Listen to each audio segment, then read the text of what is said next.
Marami po sa ating mga kababayan ang pumupunta po doon sa Hague. Nagpapakita ng kanilang suporta. At madami tulad ninyo na gumagawa sa buong mundo, iba't ibang lugar, gumagawa ng mga programa para ipakita ang suporta kay dating Pangulong Rodrigo Duterte. Unahin ko po ang updates ng mga abogado. Dahil gusto po ni Attorney Nicholas Kaufman ay maintindihan ninyo kung ano po yung mga final niya nandoon sa loob ng korte ng ICC. Una po, ang final niya, pinakauna noon, ay ang pag-question sa jurisdiction. Simple lang po yun. Sabi nung kasama namin kagabi sa Tokyo, sabi niya, naging abogado na kami lahat, Inday Sara, kasi iniintindi namin kung anong nangyayari sa kaso ni dating Pangulong Rodrigo Duterte. Nagtanong po tayo sa jurisdiction. Sinabi po natin, nag-imbestiga kayo, 2 taon na ang lumipas nang nag-withdraw ang Pilipinas sa ICC. Ang nakalagay po sa inyong rules ay 1 taon lamang. Yan po yung sinasabi namin na kini-question natin ang jurisdiction. Saan nyo kinukuha yung otoridad ninyo na mag-imbestiga? Kasi 2 taon na wala kayong ginawa. Tapos bigla na lang, meron na silang mga complainants, meron na silang mga witnesses. Ang susunod po na final ng abogado ni dating Pangulong Rodrigo Duterte ay yung interim release. Sa interim release po nakalagay sa Rome Statute ay ang isang akusado pwede mag-apply ng interim release bago ang trial. Nag-apply po si dating Pangulong Rodrigo Duterte. Medyo tumagal lang kami dahil nahirapan din kami humanap ng isang bansa na tatanggap sa kanya. At dahil wala akong pinagkakatiwalaan sa Pilipinas noon, nakausapin ko patungkol sa interim release.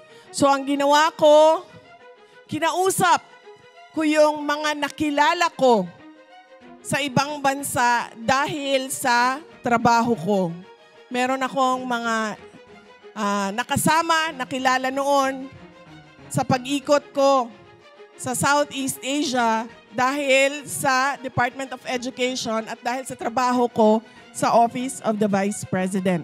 So kailangan ko pa silang kausapin at kailangan ko pa silang paintindihin kung bakit kailangan namin, ang pamilya namin, ang tulong nila. Kaya medyo tumagal kami, pero nakahanap din kami ng isang bansa na nagsabi, tatanggapin namin siya.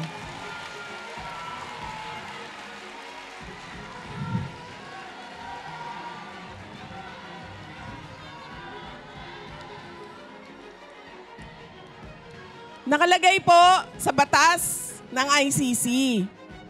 Bakit hindi binibigay ang interim release sa isang akusado? Una, kapag siya ay posibleng magtatago o mawawala na lang bigla.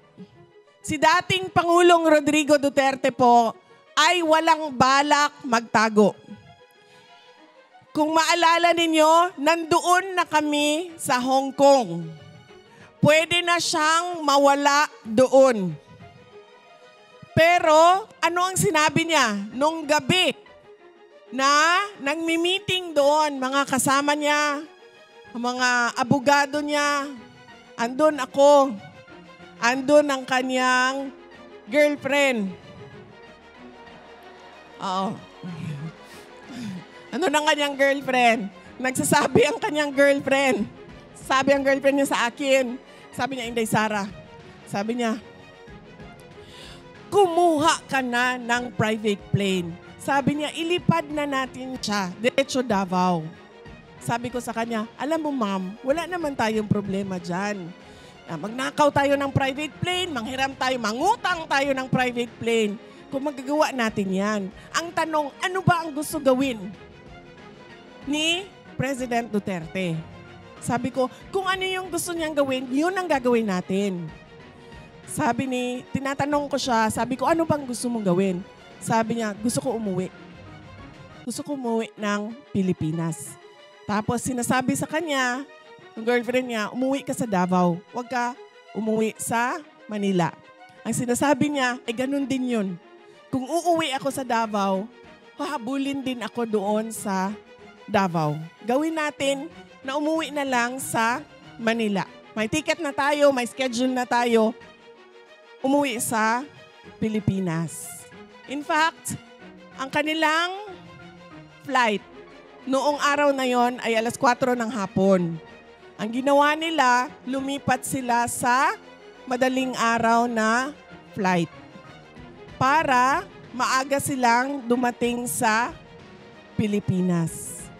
Kaya itong tao na ito na sinasabi nila na hindi na namin makikita kung bibigyan namin ng interim release, ay gusto lang umuwi ng Davao City. Wala itong balak magtago sa Africa, sa Antarctica, sa Alaska, kung saan man yan. Sa Japan.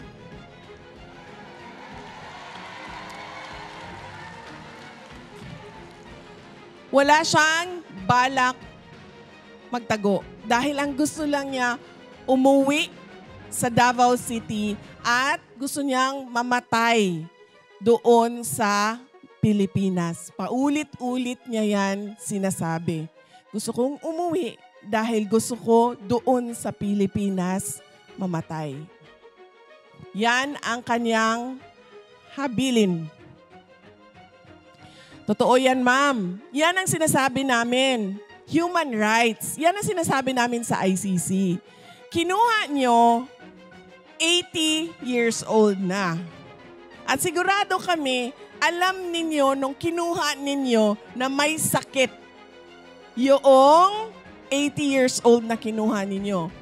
Paano namin nasabi? Kami nga na nanonood lang sa TV, nakikita namin na hindi na makalakad. 'Di ba? Binubuhat na siya ng 4 na tao. Tinulak na siya paakyat ng eroplano. So sigurado kami na alam din nila na ang kinuha nila ay may sakit.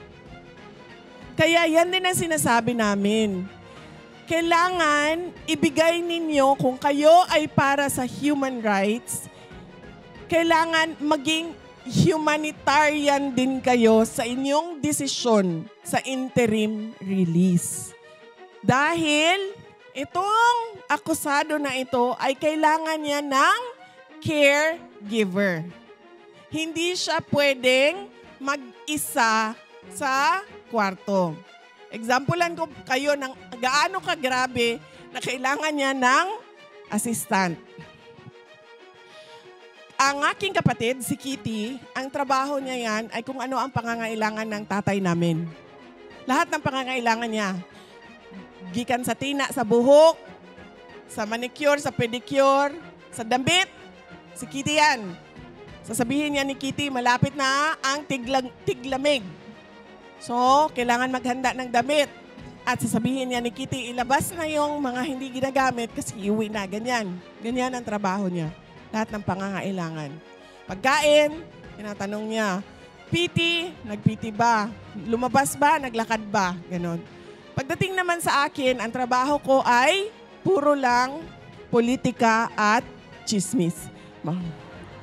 Sinasabi ko sa inyo. At pangatlo, I love life. Kasi si Kitty, medyo bata pa. So hindi siya open sa, ang tatay niya ay madaming girlfriend.